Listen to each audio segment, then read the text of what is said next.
Hello friends, welcome to you all.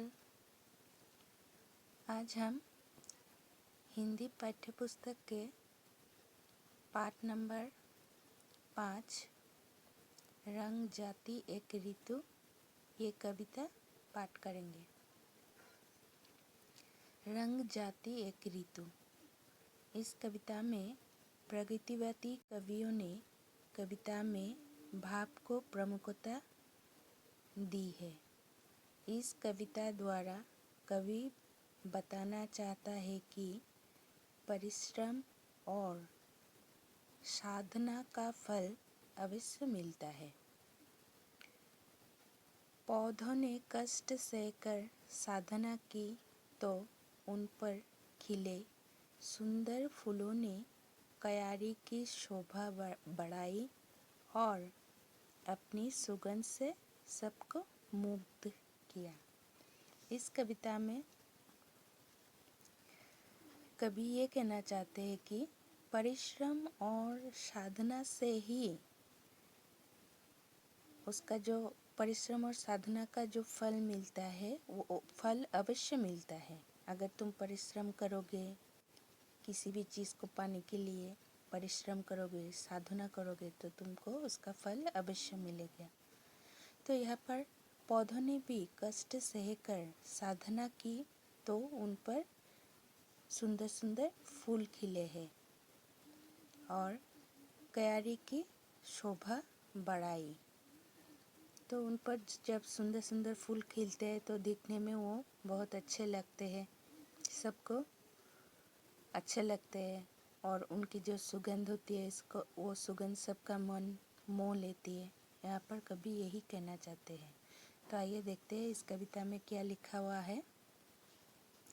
हंसते खेलते रंग बिरंगे फूल क्यारी में देखकर जी तृप्त हो गया।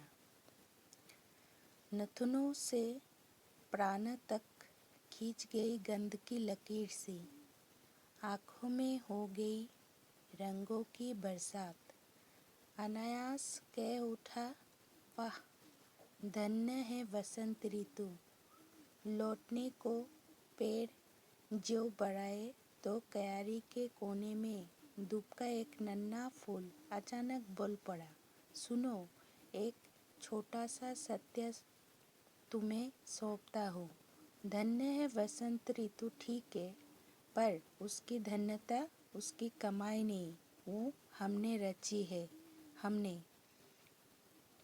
तो यहाँ पर जो इतने सारे फूल बगानों में देखकर कवि के मन को बहुत अच्छा लगा, तृप्त हो गया उनका मन। और उसके बाद नथुनों से प्राण तक खींच गए गंध की लकीर से, जो फूलों की जो सुगंध है वो कवि को बहुत ही अच्छा लगा, उनके मन में वो बैठ गई।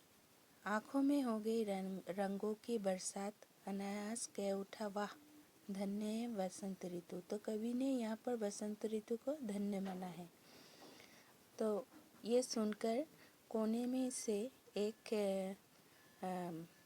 नन्हा फूल अचानक बोल पड़ा। ये वसंत ऋतु को जो आपने धन्य बोला है वो ठीक है, लेकिन उसकी धन्यता उसकी कमाई नहीं, वो हमने रची है। मतलब जो पेड़ों ने जो इतना कष्ट सहकर धूप में खड़े होकर ये सब झेला है उसके बारे में बोल रहा है वो, ठीक है।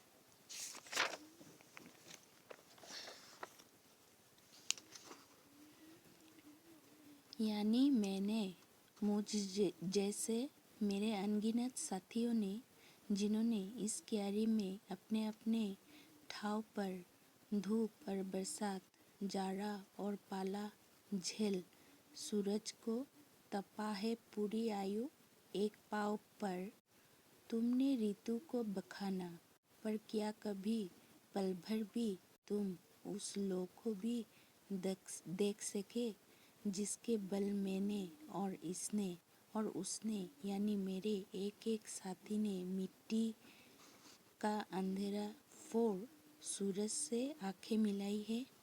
उसे यदि जानते तो तुमसे भी रंग जाती एक ऋतु। तो उस नन्हे से फूल ने कवि को ये समझाया, खाली वसंत ऋतु ही धन्य नहीं है, साथ में हमने जो किया इसको भी आपको बोलना चाहिए। और इस कविता के लेखक है भरतभूषण अग्रवाल जी। यहाँ पर उनका परिचय दिया हुआ है और नेक्स्ट वीडियो में मैं इसके जो प्रश्न उत्तर है वो आपको देती हूँ। धन्यवाद। अगर इस वीडियो को आप अच्छा लगे तो लाइक ज़रूर कीजिए और चैनल को सब्सक्राइब कीजिए।